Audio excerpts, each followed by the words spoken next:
24 hours. That's how long it took US President Donald Trump to go from threatening his biggest attack yet on Iran to ordering the US military to stop bombing altogether. On 23rd July, Donald Trump declared that Iran had not suffered enough and said he was considering a massive attack bigger than anything seen so far. The US then carried out its 13th consecutive night of airstrikes on Iran. But the very next day, the planned 14th night of attacks was cancelled. So what changed? Was it diplomacy, military advice, or was the US simply running out of options? Hi, I'm Nupur and you are watching Control Z, your cheat code to navigating adulthood. At first glance, Donald Trump's decision looked like another sudden U-turn.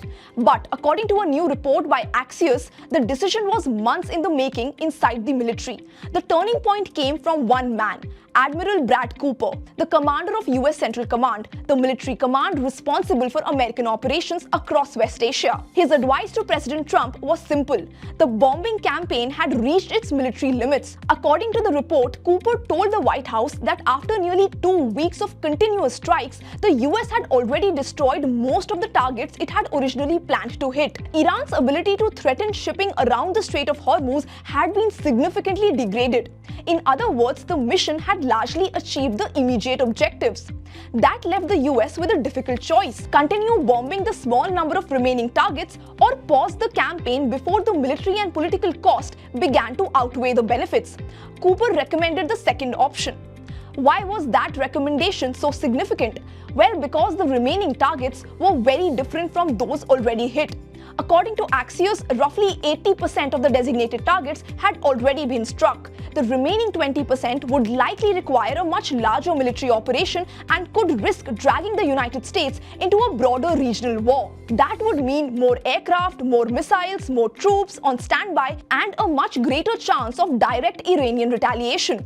There was another problem. The United States was also running low on one of its most important defensive weapons. According to both Axios and earlier reporting by the New York Times, senior military officials warned that stocks of interceptor missiles were shrinking rapidly. These interceptors are not used to attack Iran. They are used to protect American bases, troops, and allies from incoming Iranian missiles and drones. General Dan Kane, chairman of the Joint Chief of Staff, reportedly warned Defense Secretary Pete Hegseth and President Donald Trump that those stockpiles needed to be preserved. That made an extended bombing campaign much more difficult to sustain. At the same time, diplomacy was beginning to show signs of movement. Iran and Oman were discussing arrangements aimed at reopening the Strait of Hormuz, one of the world's most strategically important shipping routes. The United States was also holding talks with Iran throughout multiple diplomatic channels. US Ambassador to the United Nations Mike Waltz later described the situation as quiet for quiet. The message was clear: if Iran paused its attacks, the United States would also hold fire. For now, both sides appear to be testing whether that fragile understanding can hold.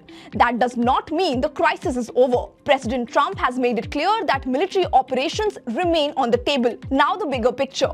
Trump's decision wasn't simply a political U-turn. It reflected the point where military strategy, logistics, and diplomacy all began pointing in the same direction. The targets were running out, interceptor missiles were running low, and diplomatic channels were reopening. For now, Washington believes it has achieved what it could through airstrikes. The next phase will depend less on bombs and more on whether diplomacy can prevent another military escalation in one of the world's most volatile regions.